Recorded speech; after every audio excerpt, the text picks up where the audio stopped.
Hi everyone, my name is Kendrick and welcome to Travel and Live Free. In this video, we're gonna cover my country number 38 to visit every single country in the world, and that country is Guyana.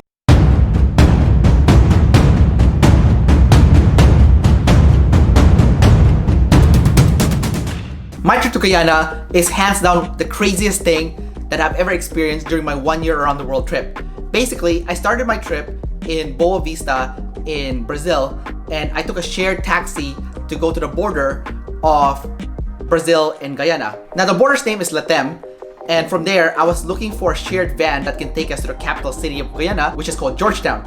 The immigration process was pretty straightforward, and the immigration officer in Guyana were actually really friendly. I actually really liked them a lot. I even asked them for help to see if the taxi drivers outside were legitimate or if the van drivers outside were legitimate, and they were friendly enough to point out to me who is legitimate and who is not. Before long, I managed to secure a van, and I think I paid about 10,000 Guyanese dollar for the van, going all the way from the border, Lethem, all the way to Georgetown. Now, this is already the biggest mistake I made because the van that I took promised to take us there overnight without stopping to sleep in the middle of the jungle overnight. And as I progress in the story, you'll find out why this was a really bad idea. The first part of the journey was a bumpy one. Obviously, we're driving on unpaved road, going bumping up and down like you're in a washing machine of some sort. It was also really cramped and crowded inside the van. It's impossible to get any sleep because they're tossing and turning you all the time. And eventually we got to the river where we would be crossing on a ferry to go to the other side and then continuing on our journey. The odd thing is there was a random restaurant in the middle of the jungle, and in that random restaurant we ate some food. Now there was a long wait in this river, which I didn't understand why we were waiting for so long. Before long, our driver started taking alcohol out of the sacks and putting it on the roof of the van. And something inside me told me that he was up to no good. After a long wait, we started continuing our drive to the middle of the jungle in Guyana, deep into the Amazon rainforest. And there was a police checkpoint at 2 a.m. And in that police checkpoint, that's when things went really bad. The police looked up at the roof of the van and said, "What is that?" And then the driver said, "Oh, it's nothing." So they obviously went to check what it was.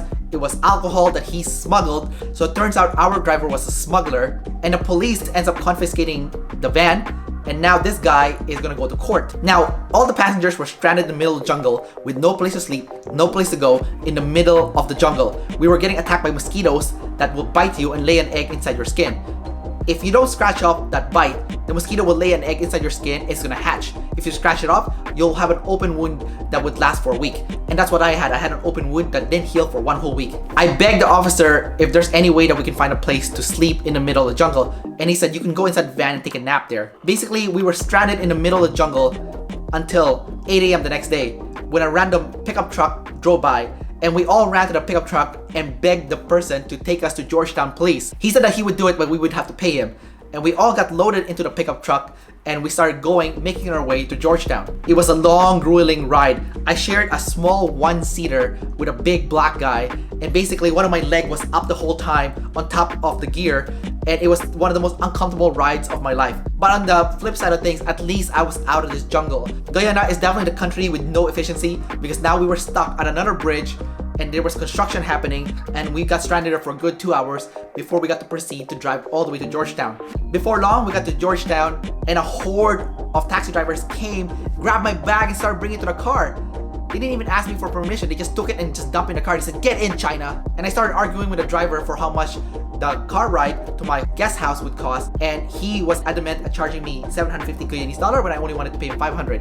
By the time we get to the guest house, guess what? I only had 500 Guyanese dollar in my pocket because that's all the money I had. I gave the rest of my money to the pickup truck driver that took us to Georgetown. He was pissed off, but he had no choice, obviously, because that was all the money that I had. After I checked myself in the guest house, I saw my Russian friends again, who I went trekking with in Roraima in Venezuela, and I basically just passed out in that guest house because I was so tired. I didn't get any sleep the night before, being stuck in the middle of the jungle. I was so beaten up. The next day, I went to find a Chinese restaurant. I picked out on fried rice.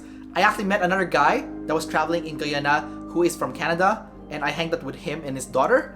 And we looked around the city, saw the local towns, saw the UNESCO sites there. I also took the chance to get my visa to Suriname, so I had to go to the Suriname embassy in Georgetown. And the embassy was quite funny because on the side it says no pants, no shoes, no service. And then I look at the guy in front of me and he's wearing flip-flops And then the security guard looks at him and she goes, "I like your flip-flops." And she lets him through. And I'm like, oh my god, there's no rules here. They just make up rules as they go. Now apparently to get a visa to Suriname, it's supposed to take you 24 hours. But they actually processed it on the spot. They just made me wait 1 hour. It was also really funny because I was talking to the taxi driver that drove me to the embassy. And I told him what happened to me where I got stranded in the middle of the jungle. Our driver was smuggling. And the driver that was smuggling told me that the reason why he did it is because he had 8 kids and he needed to smuggle so that he can support them. And I thought the taxi driver would tell me, yes, he shouldn't have so many kids. That way he doesn't have to go smuggle. Instead, he told me that he has 12 kids and he's not smuggling. And I'm thinking to myself, oh my god, people are just cranking out kids here in Guyana. After getting my visa, or I think it was called a tourist pass actually, to Suriname, I got ready for my trip the next day, which is gonna be a long drive going from Guyana all the way to Suriname. Now, I'll cover that part of the story on the Suriname part of this video vlogs. But I would say my trip to Guyana was a really rough one. I don't really like traveling in that country because it's so rough. And I don't think I would ever go back there again just because it was so hard to travel there. Anyways, that's about it for this video. Don't forget to like, subscribe, and leave your comments below. And don't forget to sign up to our Travel and Live Free newsletter where you can get a 10-step cheat sheet on how to travel around the world. You'll also get the latest tips and strategies on how to save money on travel for Canadians, how to go on around the world adventure travel for Canadians, and how to use travel to get more freedom in your life as a Canadian. You can sign up for the newsletter in the description below. Until next time, I'll see you then.